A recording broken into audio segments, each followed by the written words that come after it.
So this video is to finish up section 3.4. So we're looking at the very last page of our 3.4 notes here. And we're talking about a little bit more of factoring. We're talking about the sum and difference of two cubes. Now, if you remember, we talked about how to factor the difference of two squares, meaning we had our variable to the second power or we were dealing with a perfect square value. Now we're just extending that to a higher exponent cube. So if you look at the very top here, it's saying, just as there are special rules for factoring the difference of two squares, there are also special rules for factoring the sum or difference of two cubes. And that's kind of being outlined in this box here. Now, if we look at each of the forms here, we'll start by looking at the sum of two cubes. It is one term to the third power plus another term to the third power. And that's going to factor to a plus b times the quantity of a squared minus a times b plus b squared. The difference of two cubes, difference just meaning we're talking about subtraction, same format, a cubed minus b cubed, is going to factor to a minus b times the quantity of a squared plus ab plus b squared. Now, if you look at these two different forms, the only difference between either of them is where that negative is located. So in the sum of two cubes, think the binomial starts as positive, difference of two cubes, the binomial starts with the negative. So it's just kind of flip-flopping. The terms themselves, though, stay the same. So that's not changing. So really, when it comes down to factoring the sum or difference of two cubes, it really makes you need to know the forms that they factor to.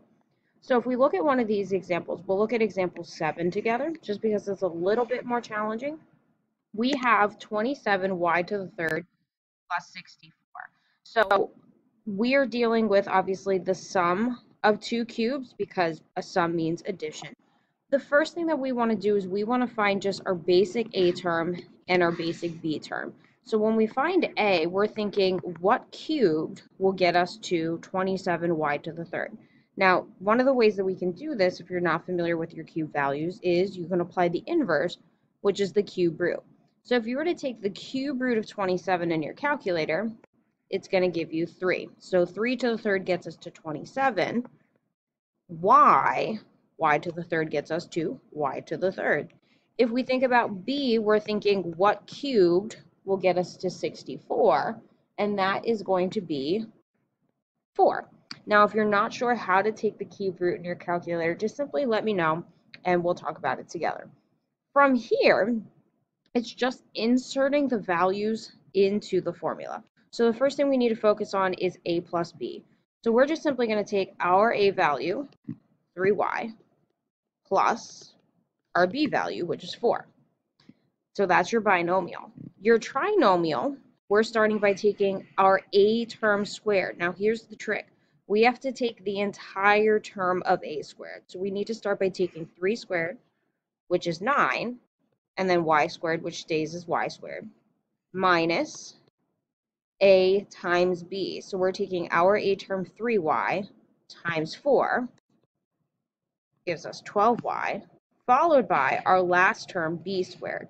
Our term of b is 4 squared, gives you 16.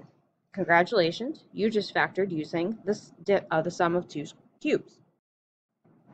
From here, what I'd like you to do is I'd like for you to bump back to number 6 and give it a try. You can check your answers in the completed notes section on Schoology.